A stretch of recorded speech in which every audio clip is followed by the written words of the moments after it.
So we just introduced to the world about a week ago and here at NBAA our new P2012 STOL model.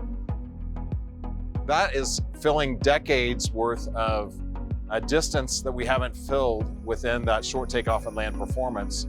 And it really fills out another niche that we've been talking to a lot of people about that the 2012 Traveler behind me couldn't fill. And so we've gone back to the drawing board and our research team and our development team and our flight team, as well as our power plant team with Continental. We've teamed up with them to bring a new airplane to the market, which we should deliver in the first quarter of 2024, and we're super excited about it. Today's passengers and pilots demand more, as they should. You know, you talk about the aircraft that we're filling that niche from is from the 60s, right? And a lot of the other aircraft that are even here on this field and the certifications of those aircraft date back into the 40s and the 60s and the 70s. And that's not Tecnam's theme. We're all about innovation and as you know, the DNA and flying and passion about that. That's one of the reasons why the P on the tail is not only the Pasquale family that owns Tecnam and has founded the company, but also the passion, I think, is as important as anything. So the passion and the demand and the opportunity to fill those niches with an aircraft like the STOL and the Traveler has already successfully done are part of that passion and part of the reasons we're investing in that for the future.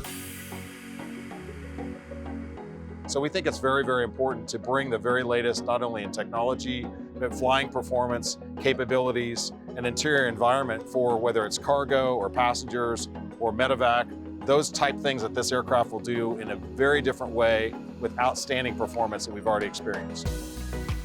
The takeoff roll is going to be about 900 feet and the landing roll about 500 feet. And there aren't very many airplanes of today's certification standards and weights and performance that do all those other things that fly 185 plus knots and can land in about 500 feet. I mean, it's awesome. And also have the capability to carry, you know, we have 11 seats in the aircraft to carry 10 people and their baggage comfortably over distances with twin engines. I mean, there's just not that, there's no other airplane that's going to fill this niche. The inquiries that we've got for this niche that has not been fulfilled in so long has been overwhelming, which is fantastic. It gives us not only that the market is ripe for this, but the airplane and the company and the brand is ready.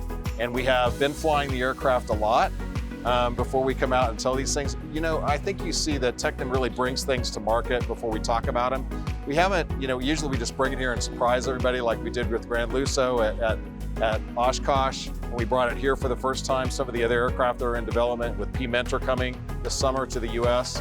Super excited. We just slipped this one in the middle of it, just happened to, and it's flying very, very well, exceeding the expectations of performance that we have with our partners and internally with our team. So yes, we have quarters available for the first quarter of 2024 for deliveries after our launch customers take a delivery of a couple of them. Looking ahead to late 23 and 24, based on certification and the investment that we've already made in the product and how we support the product in the future and delivering those aircraft. A lot of those, you know, chess pieces keep moving, but we did solidify a price that's within about $100,000 of our current Traveler model. And we're looking ahead and we think that they're very going to be comparable in price. Don't stick me to that price for sure, but right now our great OEM partners that contribute to the aircraft performance, we've locked in some really good figures to be. We're very conscious. We don't put market pricing on things. I mean, the market has done that. We do not do that. We don't think it's right for the customer. Also for resale values and operational costs, we want to try to keep that as low as possible. So I think they'll see super value in this airplane.